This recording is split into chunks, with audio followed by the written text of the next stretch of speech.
Okay, class, this is going to be an exercise in showing you the answers to our second unit assignment. Now, what I want to show you, though, if I put in Matthew 2:2 from the home page in Logos, this is the standard page, but I want to type in this type in the command box, close all, and just close it. And by the way, you can take that, if you drag those little words over here, you can make a shortcut and it will close everything.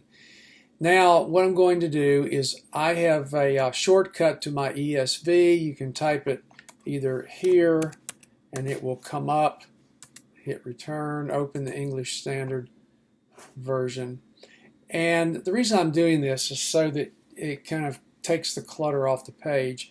I showed you in the other little demonstration how I like to set up my interlinear, and you can drag these panes around. Let's say if I wanted to give myself some more real estate, just get your cursor on there and drag them. They'll go there pretty much wherever you move them. And let's type in Matthew 2:2. I'm just going to put 2.2.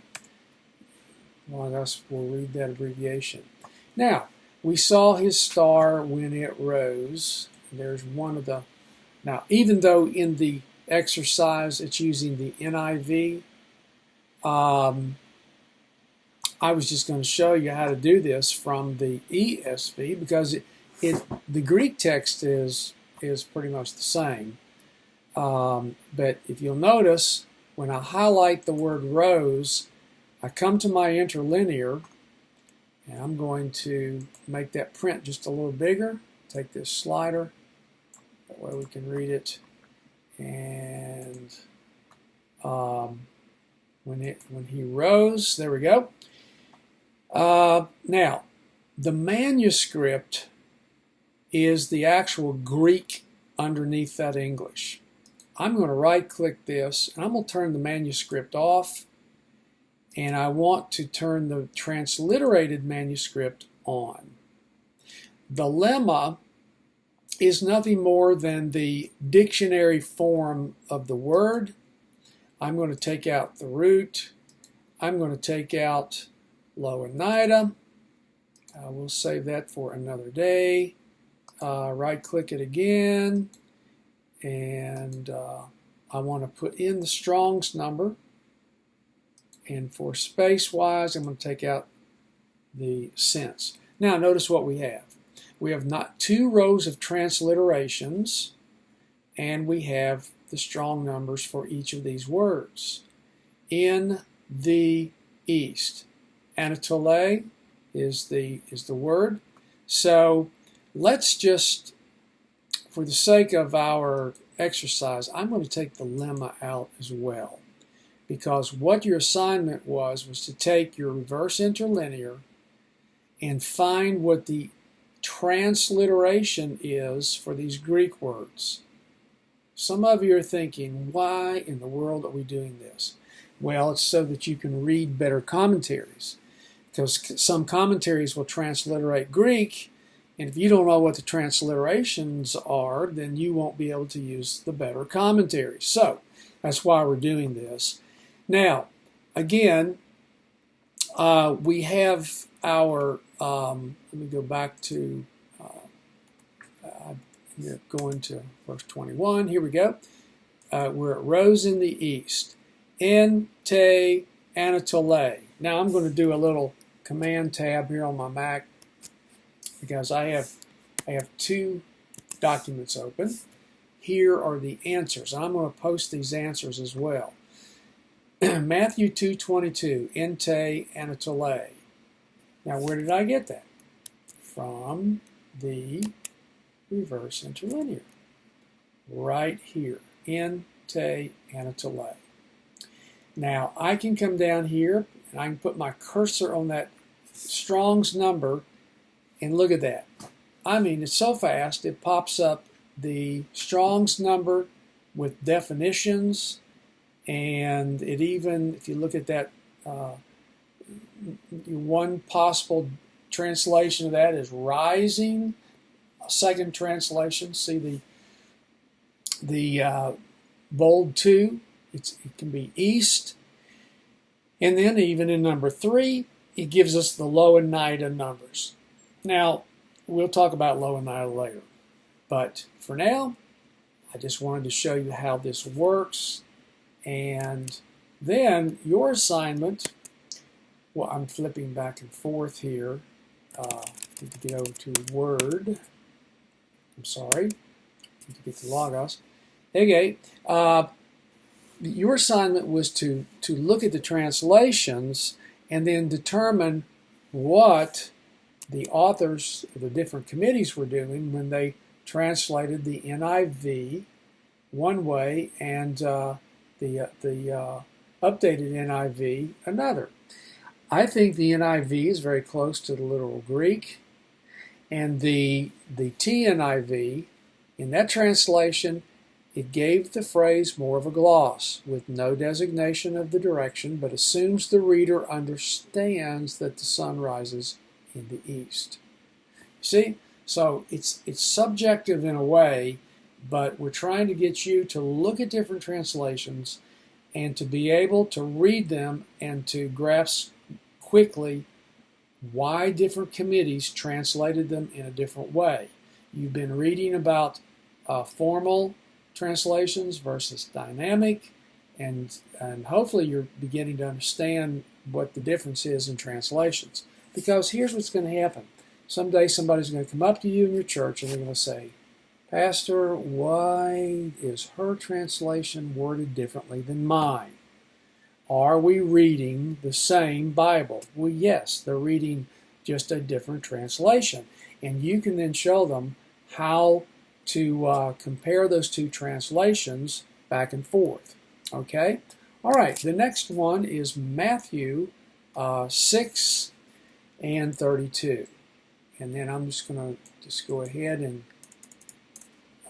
do Matthew 6.32. And Matthew comes up, and we are looking for the word Gentiles. If you left-click using Logos, you see the word turns blue. You come down to the word at the bottom, and there it is, ethne. Have you ever heard the word ethnic? That's where that word comes from. The Strong's number is G1484, and you can see that ethnic, translated in Greek, means nation. Sometimes it's translated the heathens or the pagans. All right, we'll do a Command Tab and go about over to our answers here. The NIV is the ESV softens the translation to Gentiles. And the NIV uses the word pagan. The NET brings the word ethne into our modern understanding of unconverted. Notice the word ethne is where we get our word ethnic. Okay? So you can see the three translations there, and that's how you work down through these. Okay, let's do one more, and then I can't let this tape get too big because then I'll go past my allotted space. But let's look at Matthew 7:3, and we're looking for the word brother. And here we see brother. We left click on that, and down in our interlinear. And if you're using the reverse interlinear that we gave you in the class, you're going to get this same thing. It's just the software is so much faster. You just type it in, there it is. You see the brothers. Now, what's that little 2 in front of there? That is the article. The article in Greek. It's the word the. Okay. Now I know it's not translated the in English. Because we have this pronoun your brother's I. Okay? It's the genitive, which is the case of possession. So it's of your brother, or sometimes in your brother. But the word you want to get there is adelphu. Adelphu. Okay? So let's go back to our exercise 2. There's the article, adelphu. Now here, the New American is very literal with the word brother, and the other two translations soften the idea to friend or neighbor. Our word Philadelphia, city of brotherly love, phileo is a phileo is the verb form, but let's use philos is the noun form of love, and adelphia is your word for brother. So brotherly love, that's where we get that city of brotherly love, okay? All right, the 2 is the article. It functions like the word the. Okay, so I think you get the idea how to do this. So use your interlinear to go back and check these. Now, one I do want to do, let's do Luke 11:41, Elimasunen. Okay, it's a little trickier. So let's go back. Let's go to Luke 11:41. So we're going to go back to Logos, and Luke 11:41. And here's verse 41, and we are looking for the word alms. So I click on the word alms, and there you see your answer. Your transliterated word is Elimasunen. And the Strong's number is G1654. Put my cursor on there, and there is the word. It can be translated charity, acts of charity, donation. We get our word eleemosynary from this, someone who gives. Okay, so let's go back now to the answer sheet, and you see that it's a noun. Now, in the little letters ASF, means accusative singular feminine. It means alms, and there you see my discussion there. So, go ahead and take this answer sheet. You can check your answers, and this little video hopefully is going to help you how to discern these. Okay? All right. I hope this was helpful.